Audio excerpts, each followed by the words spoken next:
Good day and welcome to our watercolor journey. Today we're going to paint this loose landscape with a stormy sky. The materials I used is listed here and I will also add it to my description list. My border's in an angle. I'm wetting the areas around the cloud and leaving a few white patches. So I'm only wetting the sky area, and for this I'm using my Escoda Ultimo mop. It holds a lot of water, so it works quite well.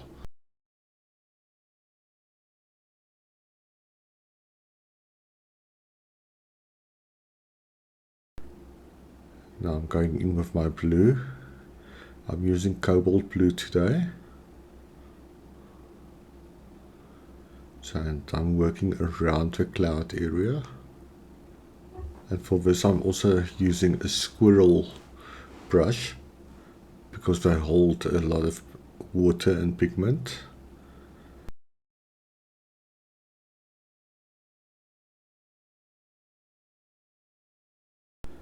Now I'm going in with clean water or cleanish water because I want that blue to fade back quite a bit to the bottom, because I want a more intense blue at the top and much lighter blue at the bottom. I'm using a mix of colors there for the clouds, the shadows and so on.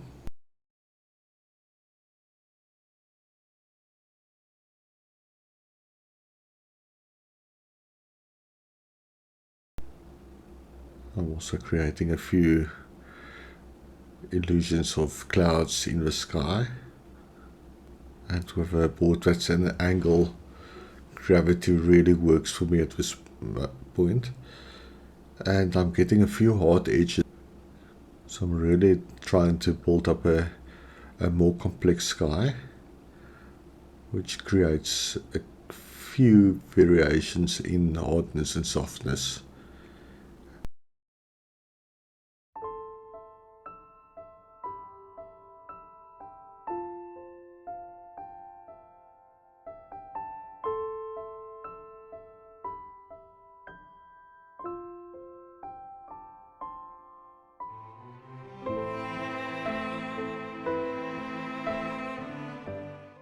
And for the bottom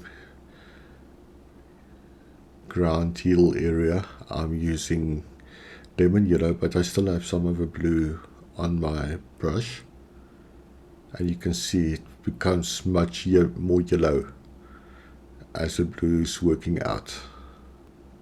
So I want the base of a heel to be more on the greenish side, so the blue is not going to be bothersome. For that little road area, I'm also leaving white gaps there, and I'm just blending out a few areas within the clouds because I really want to develop some layers in those clouds, because I really want a brooding sky. And for the ground area, I'm mixing up a lot of the colors. So I want warm colors, I want cool colors, and there just needs to be a lot of interest in it. And as you can see, that brush really holds a lot of water.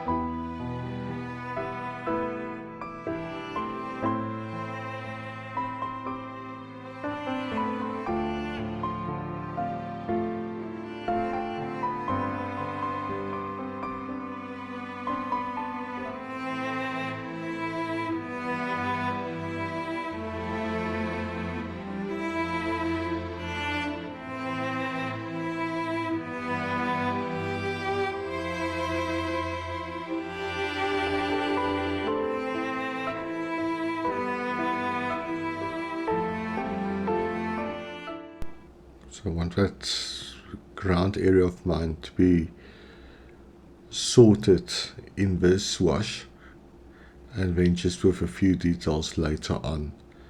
So I'm not going to relay it with some more color.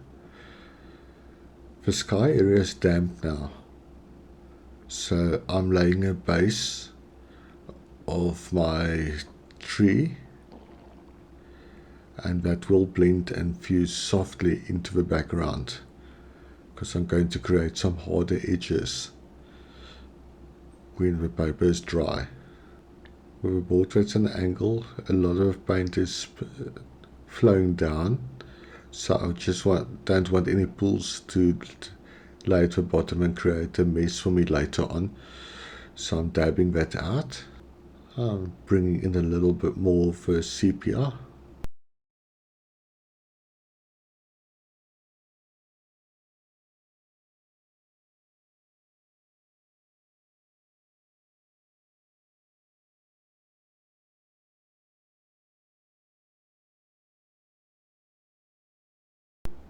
And dabbing out a little bit again. And there's a few areas that I want a little bit lighter, so I'm just using kitchen towel for those areas to dab it out.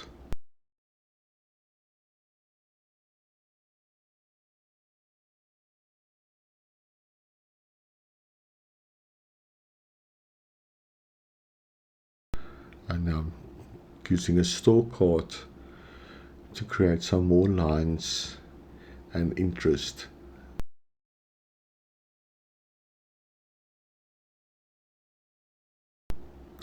And now you can let your painting dry.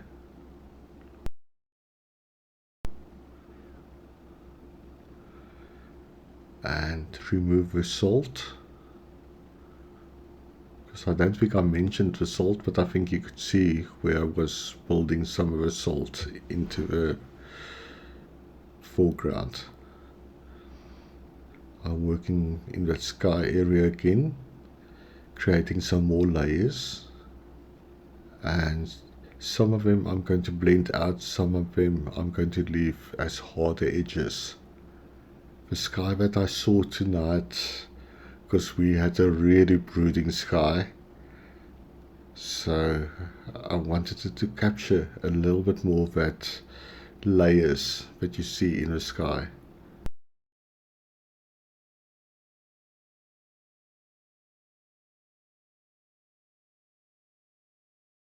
Creating a few smaller clouds at the bottom.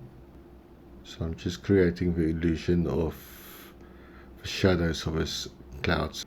And for this I'm using that mix, and I'm also using the Paynes grey black.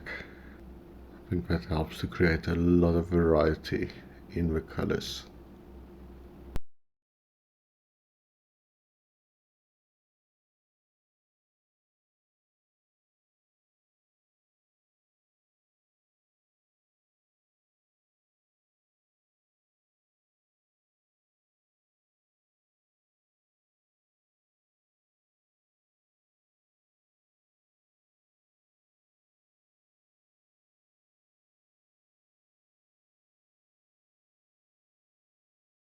I really like the contrast that the white leaves against the darker values at the bottom. As you can see, I'm blending out a little bit more there, because I really do not want only hard edges.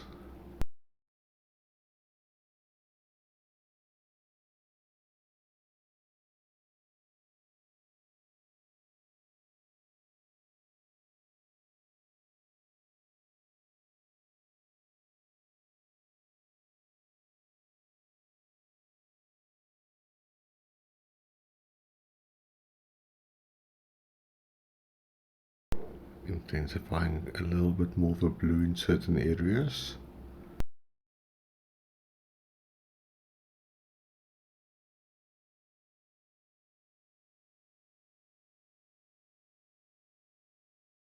And now I'm just using a lot of the colors to mix some sort of green, but I really want it quite earthy, so play around with your colors until you're satisfied with the green that you get.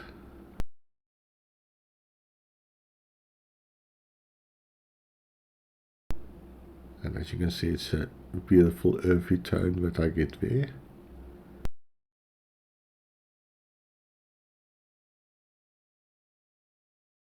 And I'm just adding some sepia at the bottom to create those shadows and create some interest also in those bushes. On the right hand side, I'm going with more yellows and browns. I'm using my fingers just to pull out some of the paint so that I get lighter and darker values.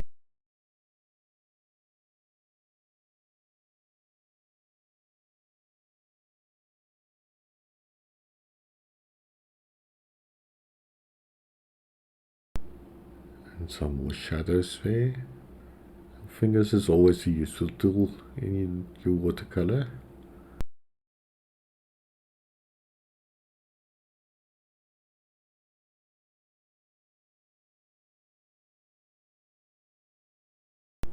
I'm starting with a tree. I'm using the extended point brush from Rosemary and Co. You can really make beautiful lines and marks with that brush. And from these ones you can see get much harder edges. And I think it creates a beautiful contrast with a soft background. And that definitely helps to give your tree some volume.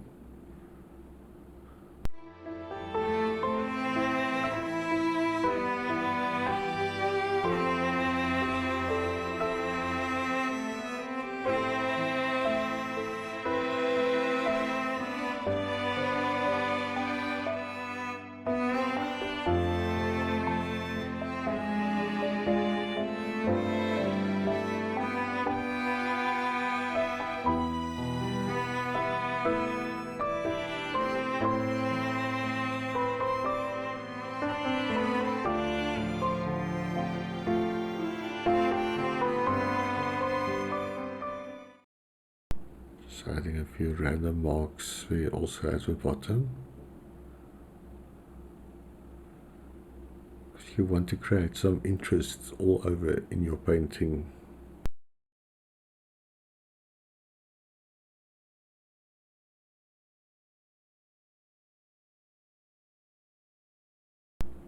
I'm just creating a few connection lines with the rest of the painting.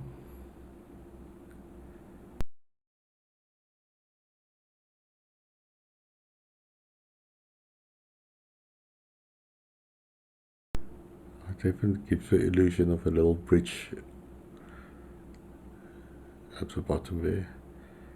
Scratching some more out with a Storecard, and also in the tree I'm using the Storecard to pull out some more branches and leave white areas in that painting. Then I'm splattering a little bit to create some more texture in the foreground. And if I see I need a little bit more detail in certain areas like the tree, then I do that.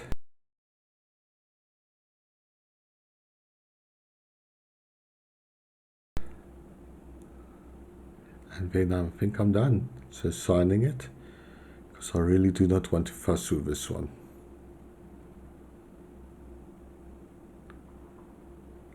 So this is our final painting. So please like, subscribe and comment for me.